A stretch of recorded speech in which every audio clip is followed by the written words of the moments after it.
Hello, we are Geeks Assembled, and we have assembled here once again, and this time we are going to be talking about a 1927 film, which is Metropolis.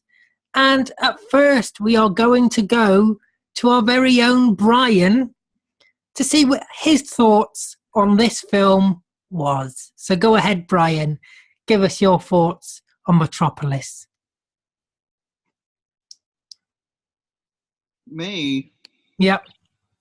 Oh, you were serious about that? You gonna click on me first? Yep. Oh, man. Alright, Metropolis.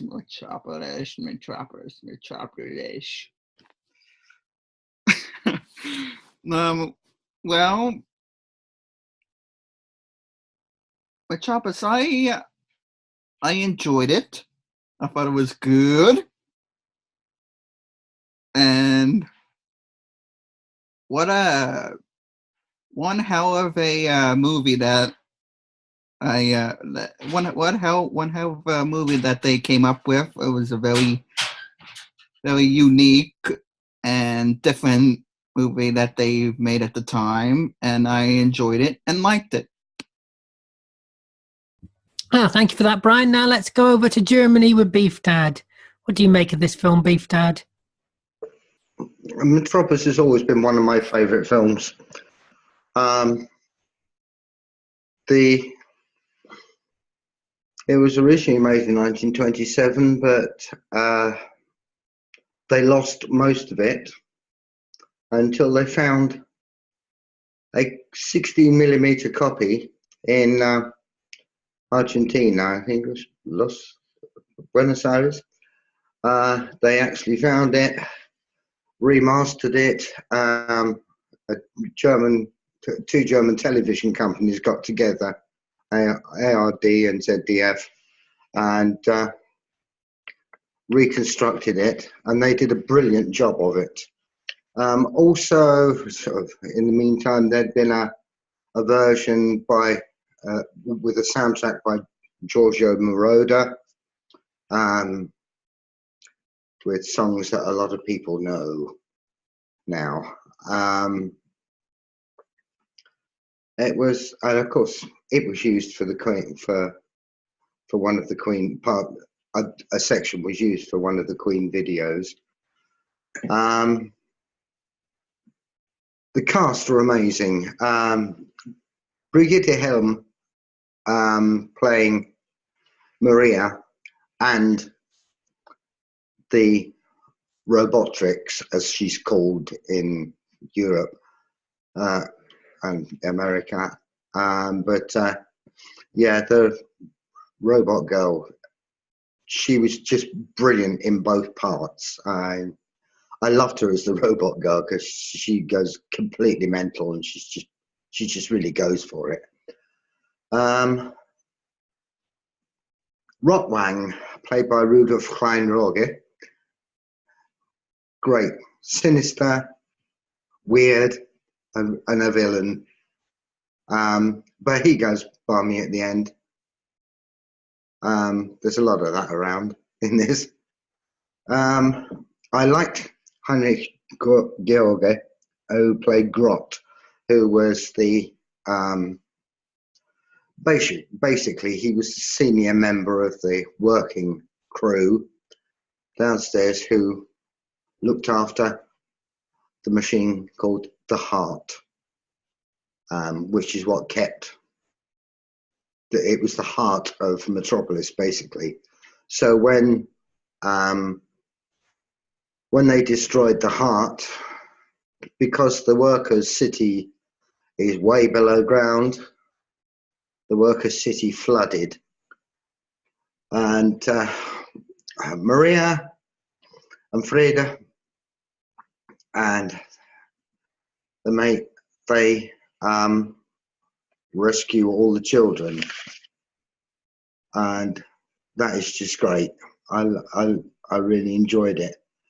Alfred Abel, yeah, he was as Joe Friederson, the well, I don't know what you would call it. He was in charge of Metropolis, in charge of all the machines that kept the city going. He was great, and Fritz Lang playing the thin man, who was the well, he was Friedrichsen's spy type man, and he was just so creepy, just so very, very creepy. It's a wonderful story, and it tells the story about the head, which is basically the government of Metropolis, and the hands, which is basically the workers. And the one thing that they don't have is something intermediate, which can bring them both together so that the head can consider things for the hand.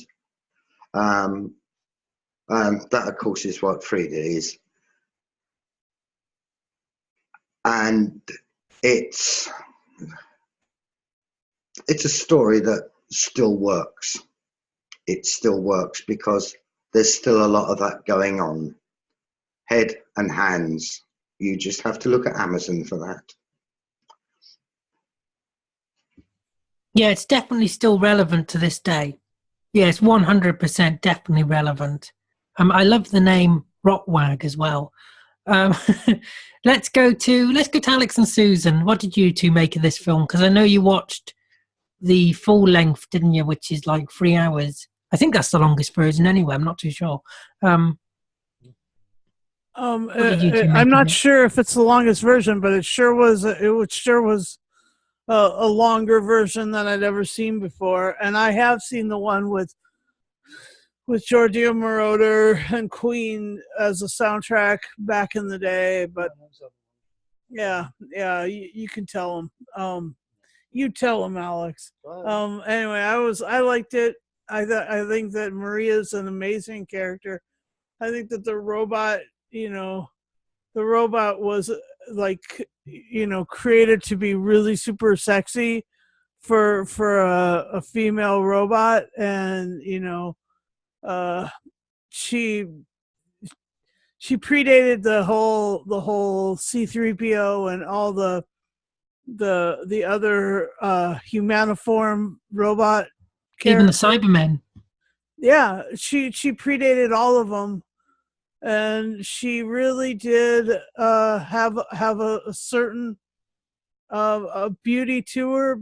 And then they did the whole switcheroo with Maria's face, and that was interesting. And the other part that is iconic in this is the guy with the hands, and then the young man, the son of the CEO, moving the arms too of the time clock, which always was like, time travel, is it possible? Is that what's going on here? It was just different. Anyway, it was like the dance. Anyway, Alex is probably going to tell you some more cool stuff because he's really brilliant, and here he is. Okay, I'm not asking for a fanfare. I mean, of course, this is a tragedy. It's a sci-fi. It's a opera, and that's probably why it works so well. I prefer the 80s version with the rock soundtrack of Queen and Bonnie Raitt. Those are the two songs I remember, and there were other songs as well. Of course, that one was more colorized. They sort of put a colored hue, and it wasn't the full version. It was the 1985, whatever they could salvage version. We watched the full German version with as complete as Beef Dad said, the Argentina German-produced version. A little too long. I would have liked it a little edited, but it also, for a movie and for a story that is part, opera and part sci-fi, it sets up the right amount of menace. There's even some biblical talk in it as well. The robot or the machine man or whatever the name is, it did predate the Cybermen. were the television version. There was a version of Cybermen somewhere in literature, but they didn't get any visual representation until Doctor Who did it. But again, it is interesting how the scientist was really mad. He was really using everybody. He was really, they didn't quite explain, even though it's a wonderful visual effect that predates the Frankenstein creation and movies, of how the energy transferred, and then almost everybody became hypnotized by the new Maria and do everything that she says. And they cared about her image, not anything that she said or anything. And of course, there's an interesting part where toward the end she's going, "Let the world burn," and people are saying, "Oh, that's great." The workers aren't saying that, but everybody else is. So that's kind of interesting. And then it was also interesting how the son cares, and then he becomes a worker in a drone by choice. Then the other worker, predating the Maria scene, is sort of showing like a Vegas type of thing of debauchery and sloth and drinking and all this other stuff. So I'm not sure. Yeah. And you didn't like the skeleton dance? No, I didn't like I don't know if that was representative of the 7 deadly sins. I remember when I saw the 85 version, I actually went to the Orson Welles Theater in Massachusetts, in Cambridge, Massachusetts. And this was actually approved. It was approved by the theater, by Orson Welles himself and his family, well before he passed away. Of course, the theater now is gone. But I actually left the theater for a little while because I didn't want to see all these skeletons playing flutes and death and the 7 deadly sins. So it does predate sci-fi as an allegory, as a pastiche, as a illustration. And of course, it is very good that toward the end, the saneness came back. And it was kind of interesting how the quote-unquote Robert Maria, or Maria Robot, was actually laughing as she was burning, which is very, and then the constant weird twitch with the eyebrow. I noticed that too, that I don't know if she couldn't show her teeth or didn't want to, and sort of had this weird right eyebrow kind of twitch. And I don't know if that's, madness or not. I may be examining it too much. I would prefer the Giorgio Moroder version. Maybe if there was a book version, I can't recall if there was a book version, if that would go more into the subtext and more into the movie. And it was kind of funny how Maria is the only woman. It was nice that they saved the children. It was nice that it's also a piece of art, regardless of what version you're watching, because of the making everything look so massive and tall and Art Deco and futuristic, and everybody's wearing, kind of fancy clothes except for the workers. But even the workers are wearing a very drab uniform. So if you have to work at a job that has a lot of drudgery, they definitely emphasize that. I mean, I couldn't work construction because of my physical handicap, but I can definitely see, even in the 90s, that they changed the cubicles so that you didn't feel as enclosed, so you could actually see the other worker. Not that it did any good, because you're supposed to be working, but you could actually, they actually changed the cubicles so they were more air, and you could actually see people, and it wasn't as enclosed as where I was in my first, 7 jobs working in an office, that you're, depending on what level you are, you're chained to your desk. You're not really allowed to go outside your cubicle. You're not really allowed to, have a lot of free time. So in that sense, it's definitely relatable. And it's also relatable if you can go to a very expensive restaurant, which they have in Massachusetts, charging $20 to $60 for one bowl of soup. And, it's very pretty, and you can see a lot of, skyline of the buildings and all that.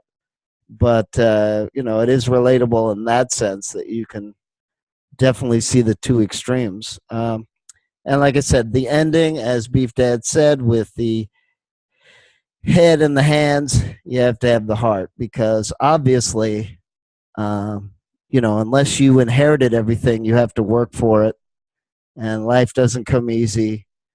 And it is, there's a lot of jobs that are very tedious and very hard, depending. And speaking as someone who's worked retail, who's worked in an office, some of those jobs can be very boring, very tedious, very repetitious, and you're lucky if you get more than $12 an hour and you're still chained to your desk. So I can definitely relate to that. This is a very good movie. I'd like it shortened and edited, but like I said, I prefer the Marauder version with the soundtrack, even though that is colorized somewhat.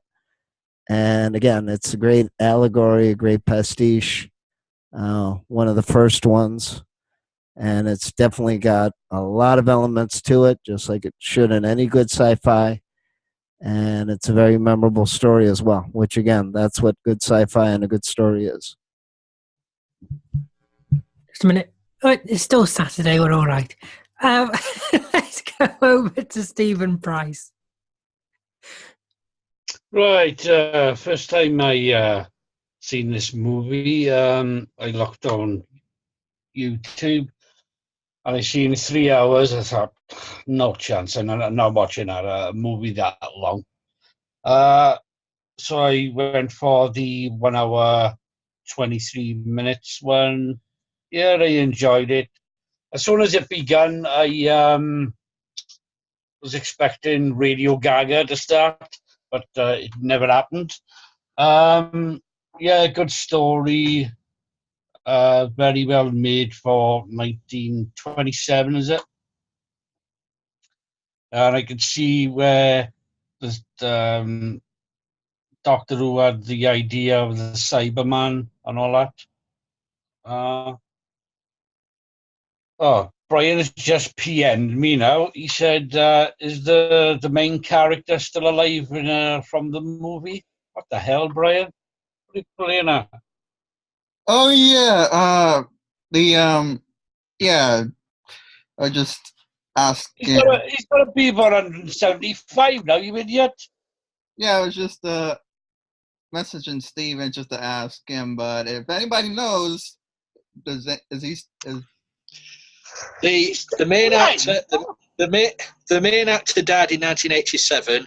Bridget Helm, who played Maria, died in 1996. There you go. Oh, Okay. all right. I thought the main actor was like Doc Brown from Back to the Future. No.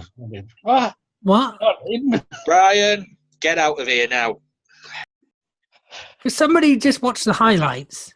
Carry on, Stephen. Yeah, I like the part where all those apartments got flooded. I like the part where they all went around the woman and all that. Yeah, I quite enjoyed it. Yeah, you mean going to Burner and stuff like that? Yeah. Yeah. Mm. And let's go to Lee Wilson. Yes, well, What do you make of this film? Beef Dad, I know Beef Dad watched 3 versions of this. I've watched 2. It doesn't really matter which version you watch because you don't really lose anything from any of the versions. It's the same story. It's about the divide between the workers and the bosses, the government. It's a power play. It is classed as a classic, and it is. It's one of the first science fiction movies of its day. It's a film to feature a robot. There was one in 1919 in a Harry Houdini serial. Called the robot, called an Auto, the first one, but this is one of the first robots, and what a design! That is just a brilliant design. It's the sets just awesome. So the cost of this movie nearly ruined the film company. It cost so much to make at the time. Yeah, it's just for a science fiction from 1927. It still stands the test of time, and it's still, as Brief Dad said, it's still got relevance today. It was happening then. It's still happening now. It's okay. Yes, it's a silent movie, but the performances come through. You feel for the characters. You know who the villain is. You know who the heroine is. You know the hero is going to be. Okay, it's supposed to be 2026. Still wearing 1920s clothing, but hey, we could go. Can I just say that fashion exactly could come back. We're not in 2026 yet, so yeah. As long as flares don't come back, I'm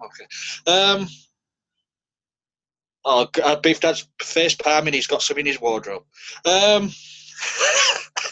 it is the Giorgio Moroder one adds to it with the soundtrack, but without that as well, if you go back to the original, re-edited, reconstructed, it's still got it. It's just an awesome movie. I can see why it is one of the best movies ever made, and it's not British and it's not American. It's German. And they did some good movies back in the early, the 1920s and 30s. They did some really good, these sort of movies, sci-fi, horror. Brilliant. I love this. It was good to sit down and watch this. And I can't remember who picked it. Oh, yes, it was me. Over to you, Alan. Yeah, well, you say there's no sound, and of course there isn't. It wasn't sound. I don't know if there's sound on other versions, but there wasn't sound on the version that I watched. And but I could still hear the noise. I could still hear the sound, like when he's banging to get out of that room. I could hear him banging, even though there's no sound. And when they're shouting, get her, or when they want to burn her and stuff like that, I can actually hear them saying it. There was just text on the screen when people were talking, but I could imagine hearing their voices. I mean, I watched the version that Stephen Price watched, which was only an hour and 26 minutes, something like that. And the soundtrack was phenomenal. The soundtrack was absolutely phenomenal. I just saw, and visually, the film is amazing. I think this is one of the most important films in cinema. I think it is one of the most important. Like Lee says, it features one of the very earliest robots. I mean, this is before Doctor Who with the Cybermen, and the design of it is spot on. It looks great, and the story of this, like everybody else has said, is still so relevant, and it will always remain relevant because it's about the people at the top, the wealthy, the haves, and the people at the bottom who are the have-nots. And that will always be relevant no matter what time in history we are in. That will still be relevant in 100 years from now. That will always be relevant. The film, I'd never seen it before, but it was amazing. It really was. And it was like watching, it was like watching a music video. It's like watching a music video, and the way they all danced together, and they were all in rhythm with each other. When the workers walked and stuff like that towards the beginning, they were all in movement towards each other. The choreography of it was just amazing, and the acting is obviously over the top because it's like miming. Do you know what I mean? It's like they're miming, and they're very exaggerated.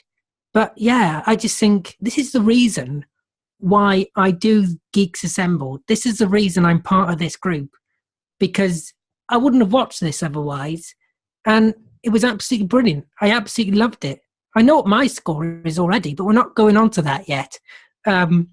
Well, I'm going to throw open the floor to whoever wants to speak.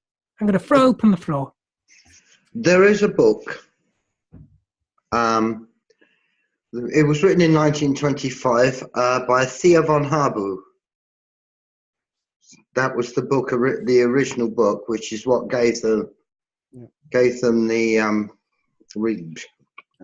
idea of making the film. Yeah. Well, I mean, of course, thank you, Beef Dad. This also came out before even Buck Rogers, and when they started doing serials. And of course, because the movie is so long, or because they've had so many problems trying to restore the versions or whatever, there's probably also versions, not just the 80s version or the new 1999 restored version, or whichever you want to call it. I'm sure that for purposes, most people's purposes, unless you go to a theater or you're committed to watch it, you probably do want it in some pieces. And as we know, ever since, there's been all kinds of space soap operas. There's been Buck Rogers, whatever version that is, and there's Flash Gordon, and there's Star Wars, which is actually reminded.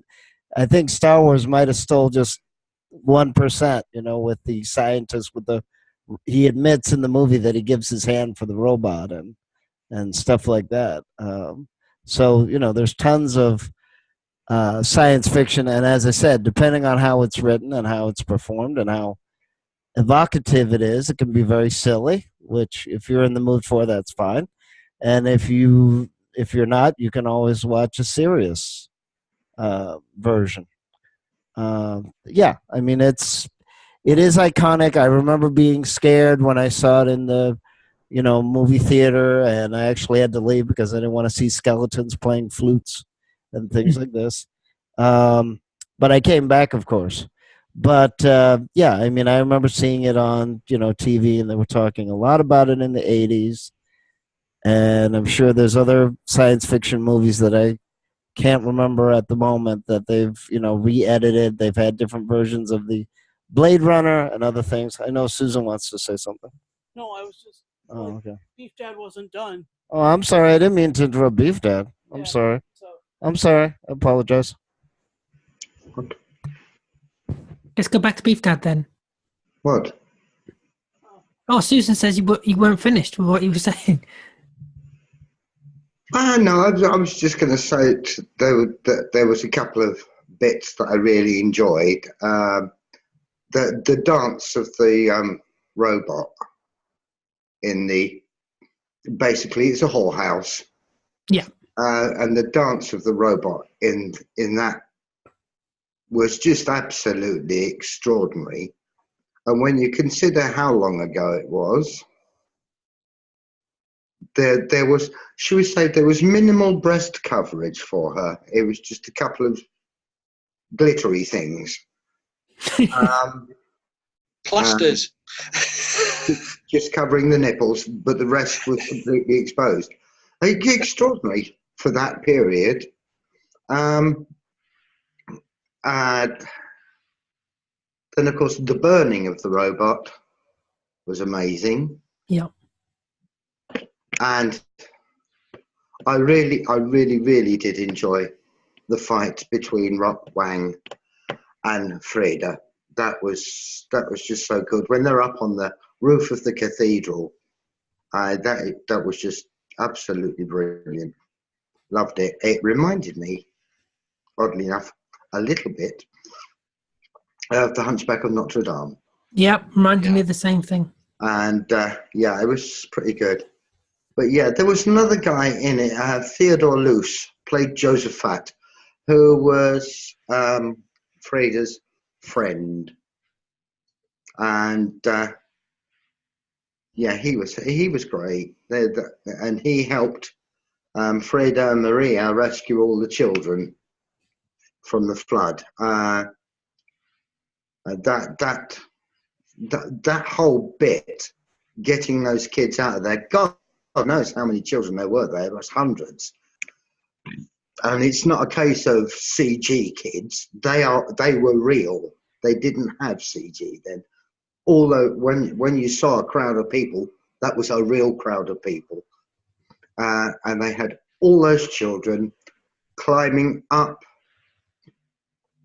the stairs through the air vents, and that was just brilliant. That was just absolutely brilliant. Loved every minute of it. Well, one of my favourite bits actually before that is when it's one of the I should say the larger worker. You know, he's in there alone, and he's protecting the dam, isn't he? Because they're going to come and destroy the dam, and it will flood. And he's standing there, and these hundreds and hundreds of workers flood in, and it's just him standing there. You've got no chance, mate. He's there on his own. The poor bloke. Yeah, it's poor bloke. It's a shame that the actor who played Grot died in a Soviet concentration camp as an undesirable.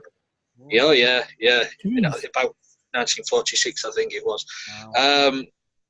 But for me, what does stand out as well in this movie is the hallucination scenes. As you say, the one in the whorehouse with the dance of the robot. Also, the 7 deadly sins coming to life. Yeah. As you know, and Death playing the flute. That just so brilliantly thought out and mesmeric.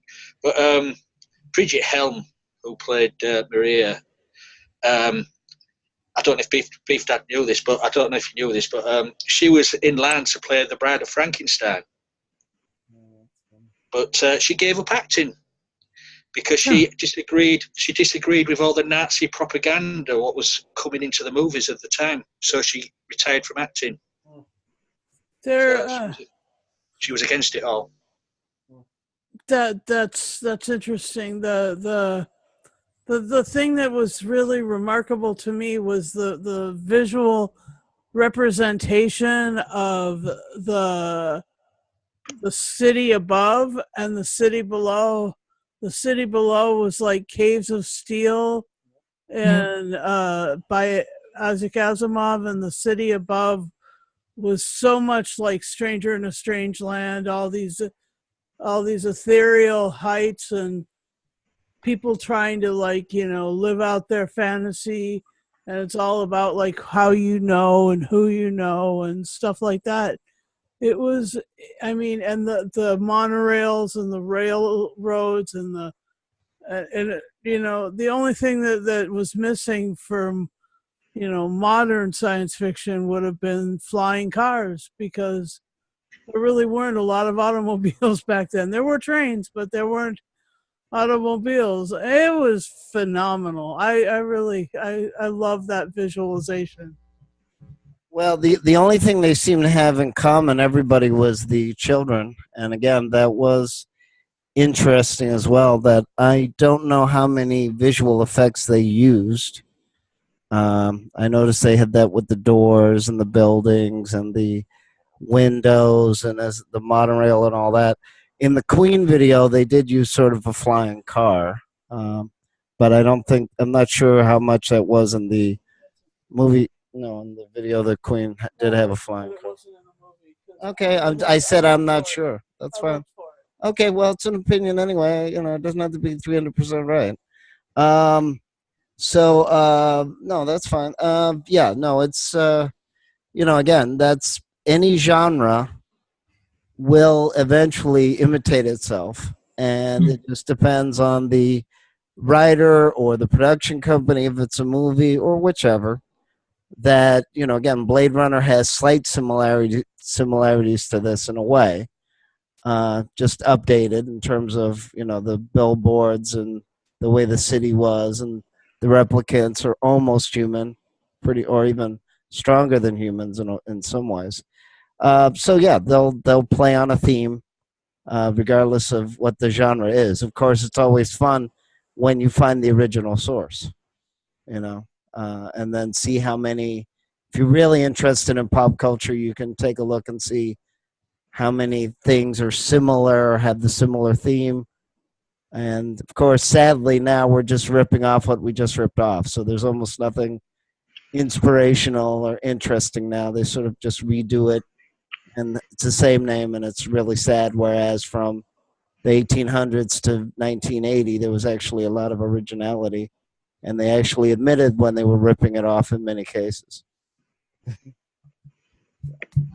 Let's go to Stephen. Stephen, you haven't spoken in a while. Do you have any more to add on this film? Yeah, I did agree with you. I did enjoy the soundtrack. I thought that was if it had been just just silent. No. The soundtrack made me like it more. It was amazing, wasn't it? Yeah. Yeah, soundtrack was amazing. Anything else? Have Or we, is that... No. What was you going to say, Lee? I was just going to say, have we asked Brian what his favourite moments were? Yes. What were your favourite moments of the highlights, Brian? What are your favourite highlights? I have no idea what you're talking about.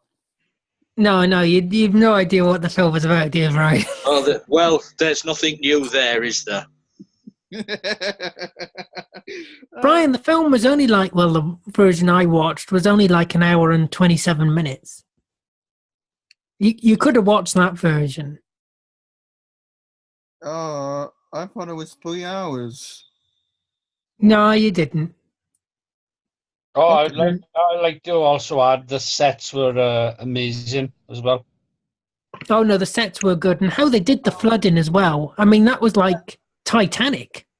When you see the part where you can see the motor car going, I thought that was amazing in the distance. Oh yeah, when it went past on the bridge, yeah. No, it was visually the film was very good throughout.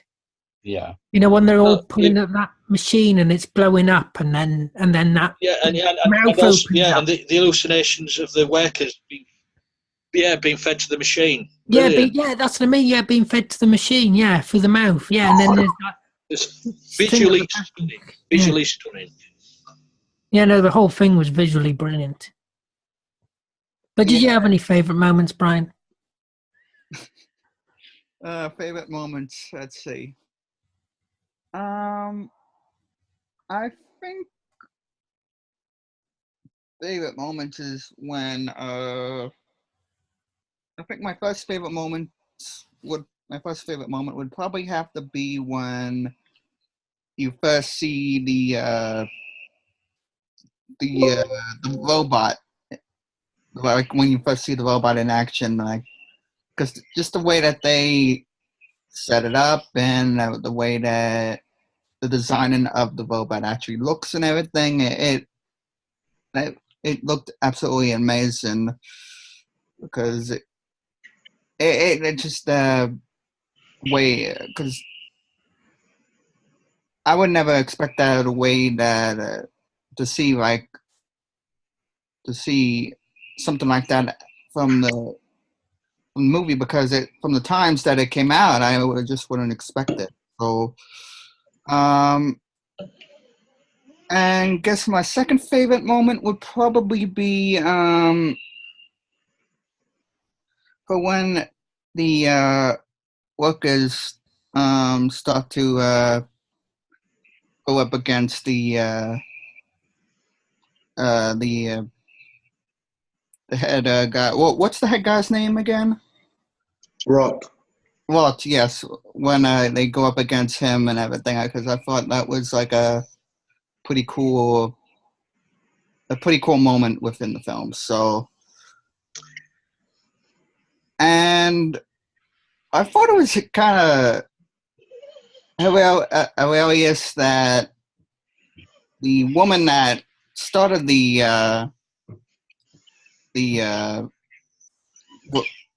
workers from not working and going up against the head guy and everything, the way that she turned her head, it looked like she was like a bird or a parrot or something.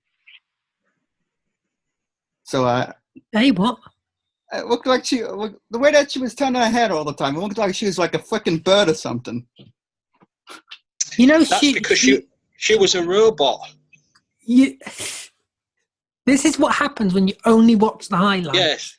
You don't understand Yes, the actual story that's actually going on. Yes. Anybody would think that you haven't seen the movie, Brian. There was the real her, yes, but they also turned the robot into her. So No, there was two versions of her No, they didn't. at one point. Yes, they did. And Brian, Brian, this you must never watched the film. This must be That is the whole story. Is a saintly woman who's in charge of a nursery, caring for children, is discovered by the evil empire and is turned into.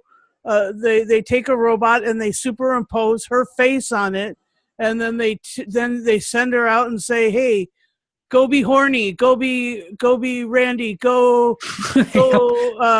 boogie your face off, boogie till you can't stand to boogie anymore." And but the real one would never be evil. The real one would have never done that. Never in a million years. And even after her likeness had destroyed their whole society, she was still monitoring and managing the children. Right. That's the whole 9 yards. Is that this nanny, this child protector, was turned. Her likeness was turned into a robot, and the robot was really cool looking, but really. Yeah, but she knew it'd be all right in the end because she knew the mediator would come and fix things. Predicted the mediator, which was who was the mediator, Brian? You won't know that. Joe was the mediator. Exactly. All right. So, does anybody else have anything to add? I do. Well, I mean, I'm not quite sure what the budget was or how much they made. I noticed on the internet they talk about possibly 2 different DVD versions. And I did notice during the flood and the running to the stairs and breaking open the gate and all these other scenes in the movie, that if you look really, really close, you can see that not everybody's running throughout the whole sequence. And the main heroes are also, there's a couple of scenes where they're without shoes and then they have shoes, but that's probably a minor, quibble. I mean, I don't know if that's editing. The film was lost, so sometimes you lose. Right. Yeah, on the version that I watched, I realized that there was some missing pieces because you just have every so often a title card saying this happened to this character and ran away, instead of right. I mean that's the other question too, is that we're not exactly sure how many versions there are. We're not sure if there's 3 versions or 5 versions. There's the book version. There's the restored version from 1927 that's 3 hours long that was restored in 1999 or 2001 or whatever. And even there, I could see that, they even admitted before they showed the film that they were, they manipulated the screen so that it wasn't, the ratio again, which most people don't think about. But you can watch it in letterbox where they have the bars at the top and the bottom, and you have the other versions where you can see more of a panoramic view. And of course, that would matter when you're seeing the buildings and the cities and all that. So I got a question. On every version, is the ending the same where they come together at the end and shake hands? I believe so. I believe so, yeah. All the versions I've seen have. Yeah, because they come together and they shake hands at the end, yeah. Mm-hmm. No, I like the ending. It was good. Yeah. Shows how people can come together. Well, like I said, they had the similarity that they all cared about their children, which was nice. Even the CEO or CFO that was running the whole thing. But, I mean, obviously, while it's important to be in the society and make money, it's not important to be, a robot to try to do that. See that? I don't know what that is, Susan. Children. Too much glare. See all the children, yeah. Yeah, and it also is good that, considering that it's not even 1930, they did a lot of visual effects and effects that thankfully weren't done by a computer. And they might have been. It was handy that they had that bong thing in the middle, wasn't it, to guide? Yes. So I don't know. Unfortunately, since I didn't go to film school, I don't know how many camera tricks and how many matte paintings or whichever they were showing for the cities or the machines. I mean, the machines also looked very good too. They look very creepy Oh no, when they're yeah, going up the big. I the mean, big, that yeah. staircase. The staircases look like 100 feet long. You know, No, the steps and all yeah, the the steps set. and Well, no, I'm sorry, I don't mean staircases, but the steps and the flights. I mean, they look like 100 feet long. So that's very creepy. If you have to go, there's only a few things that I've seen in my life where there's been like what you call it, 10,000 steps, and it goes up, up, up. Yeah, there was scale to it, wasn't there? There was scale, is what you're trying to say. Yeah, but there is a full colorized version. But really, I had a look at that version and I thought, no, I think it takes some of the atmosphere away from it. I think it takes away from it. Well, I was watching a movie, 1922, Nosferatu. That's with I don't know if you've done a cast on that. No, we haven't done a cast on that. No, Yeah. we can do it in the future. That's Yeah. another Murnau film. Lee will put it in the poll at some point. He probably has. Oh no, we don't do 20s, do we? Well, In the poll, I mean, we're doing it No. now. we do. Yeah, we're doing it now. Yeah, but Lee chose this one. So, does anybody else have anything to say on Metropolis? No. Well, we're good. Final say and score. Let's go and start with. Let's start with Alex and Susan since they're unmuted. Final say and score. Alex, just final score. Yeah. No, like I said, it's a good movie. It's relatable. It's still relatable. It's a great story. Like I said, probably I would like if they had a version that combined the restored but the soundtrack from the 80s as well. I think that's actually would make it pretty close to perfect. I know that some people would argue with me because it's not the super original unedited version. I give this a 9. Oh, a 9. I'd give it a 10. There's the savior, whatever. What do you call it? The mediator. Yeah, media. Yeah. Anyway, hooray! The good movie, good choice. What did you say? You're getting it 10? Yeah. Yeah. Let's go to Beef Dad. Yeah, well, I mean, the thing is, at the time, Germany was using the Reichsmark as a money, and I don't know what that is comparable to today.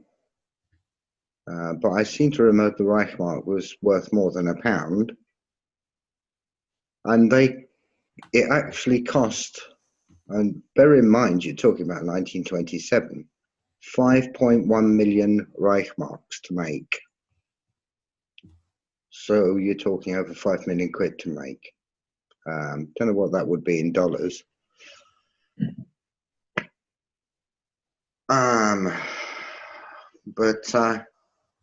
Yeah, so it's just brilliant. As I say, I remember it from when I was a child.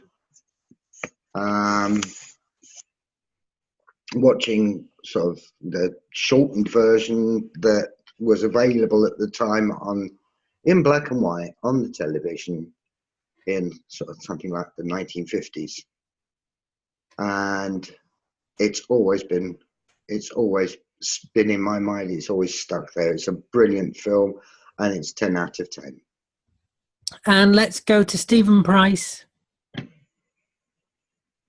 They're going to keep this high score going. Yeah, for the year it was made and the effects which they didn't have CGI in that time. I give it a 9 out of 10. Let's go to Brian. What would you give the highlights, Brian?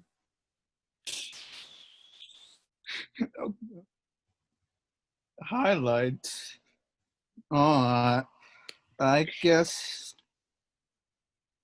an 8 out of 10. And let's go to Lee. What do you give this film, Lee? Well, before I give me score, Beef Dad was right. It cost well over 5 million to make, but it flopped. It only made 75,000. Really? At the box office, estimated. So it flopped. It was a big flop. This is why it lost the film company a lot of money. But now it's a classic. Well, yes. There's a few films like that. Didn't Wizard of Oz flop at first? Yeah. It wasn't a success as it was. It became more of a success when it was TV. Yeah. Stuff like that. Back to my score. Less people were going to the cinema. Sorry to interrupt, but less people were going to the cinema in 1939 because there was a war going on. There was a war on, you know.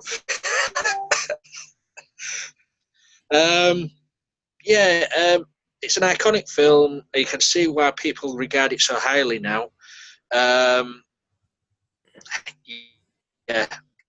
Design, the sets, and for that iconic robot design, it's a 10. I was going to say it is a 10. Your internet's playing up a bit, you know, Lee. Terrible tonight. Anyway, did you hear what I said? Yeah, we heard what you said, but you're just slightly breaking up, a few seconds here. I thought that's how you liked me. Better that way. Yeah. Yeah. Do you know what? I've got to give it a 10. I can't give it anything less. I think it's an absolutely brilliant film. I just like the whole thing, and the soundtrack, the version that I watched, was absolutely amazing. So yeah, it's an iconic film. It's probably one of the most important films for sci-fi as well, and it's one of the earliest examples of having a robot on screen, and one that transforms into a woman. So yeah, it's a 10. Anyway, I'd like to thank. Can I mention one more thing about the? Yeah, go on. Yeah. You know those rings that were creating her. And yeah, that was amazing. Her? Like, I hate to bring it back, but they so influenced Stargate. Like Stargate, the ring transporter is directly a result of that. Anyway. Yeah, like that. Yeah, I know what you mean. Sorry, I didn't mean to. I just had to. No, that's fine. No. Anyway, I'd like to thank everybody here for joining me. I'd like to thank you for watching. Don't forget to hit that subscribe button for more videos like this, and tell us below, comment below what you made of Metropolis. That's if you've seen it, and if you haven't seen it, then go and watch it straight after this. Look after yourself, take care, we will see you next time. Bye everyone.